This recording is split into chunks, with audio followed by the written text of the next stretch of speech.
Mudando de assunto, a gente fala agora sobre os réus do 8 de janeiro que estão na Argentina.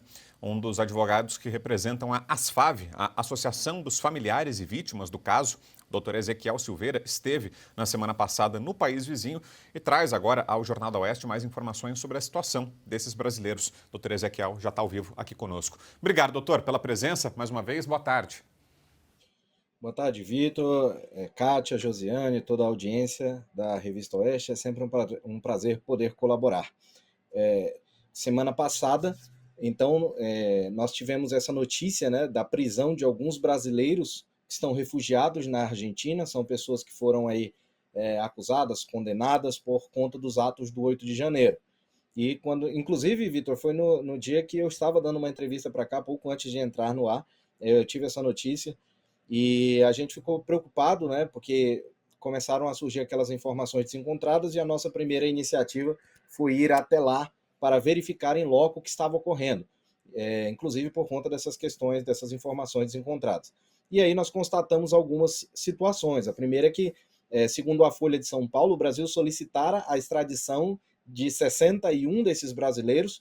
Nós não sabemos quem são essas pessoas, mas nós suspeitamos porque várias delas tem uma ordem do ministro Alexandre de Moraes nos seus processos, nas suas ações penais que tramitam aqui no Supremo Tribunal Federal, determinando ao governo brasileiro que proceda ao processo de extradição dessas pessoas. Esses comunicados chegaram à Argentina nas mãos de um juiz chamado Dr. Daniel Rafecas. Ele é um juiz que é conhecido por ser ali aliado de primeira hora do kirchnerismo, é o juiz da terceira vara federal, e expediu esses mandados de prisão contra essas pessoas. Então, 2 pessoas foram presas quando foram renovar os seus documentos do asilo provisório. Documentos deles provisórios lá valem 3 meses, e aí durante o processo de renovação eles acabaram sendo presos, e outros 2 foram presos em deslocamento, foram parados pela polícia e havia ali essa ordem de prisão contra eles. E hoje nós acabamos de receber a notícia que a polícia foi na casa de outra dessas pessoas para prendê-la, né? Então, a gente fica muito preocupado com essa situação, porque aqui trata-se de 2 questões. Nós temos a questão da extradição e nós temos a questão da prisão.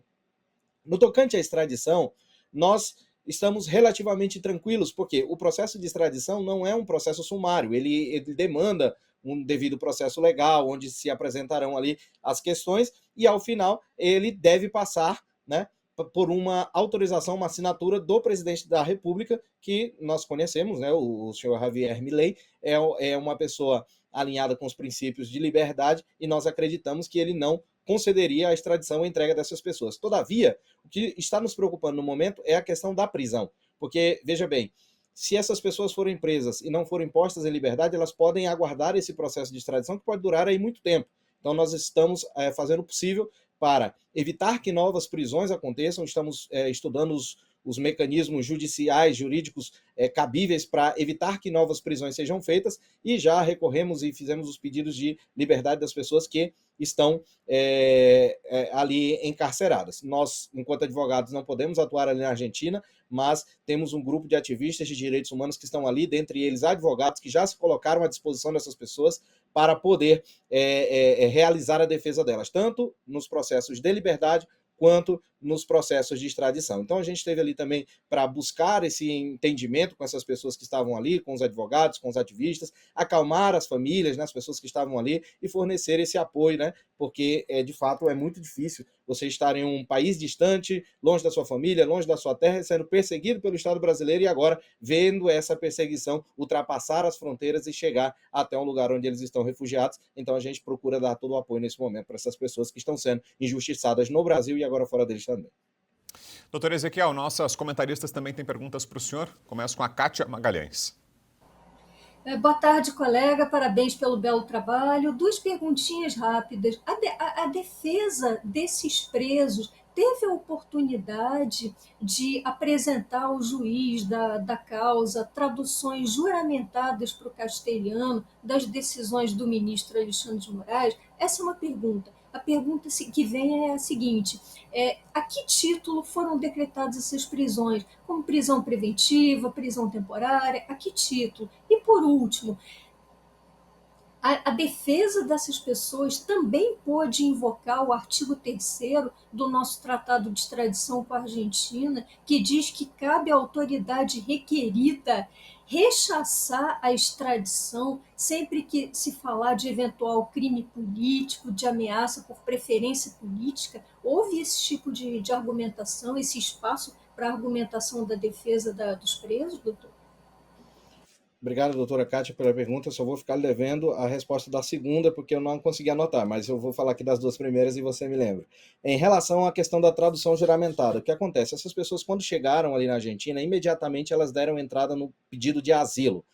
E eles fazem isso na Comissão Nacional para os Refugiados, que fica ali, que é um órgão do governo argentino. Durante esse pedido de asilo, há um processo, e nesse processo são juntados ali os documentos referentes ao processo aqui do Brasil. A grande maioria deles não apresentou esses documentos traduzidos de forma juramentada, porque, como se sabe, quem não souber da população, é um documento extremamente caro para você fazer essa tradução juramentada, e as pessoas que estão ali, elas possuem uma situação financeira precária, inclusive pelo fato de que têm seus bens e ativos financeiros bloqueados no Brasil. Mas isso não foi um impedimento. Todas elas receberam o asilo provisório e os processos estão tramitando ainda aqui com uma tradução que não é a formal, a juramentada. Em relação à última pergunta, o processo de extradição, ele está tramitando, ele parte agora, né, da sua tramitação, para que seja analisada a legalidade da entrada da pessoa, se a documentação, e se porventura for comprovado, e esse é o nosso objetivo, comprovar que de fato essas pessoas estão sendo acusadas de crimes políticos aqui no Brasil, aí sim haverá um argumento fortíssimo, inclusive jurídico, para que o governo argentino não proceda à extradição dessas pessoas. Em relação à segunda pergunta... A pergunta seria a natureza da prisão, se por um acaso foi uma prisão preventiva.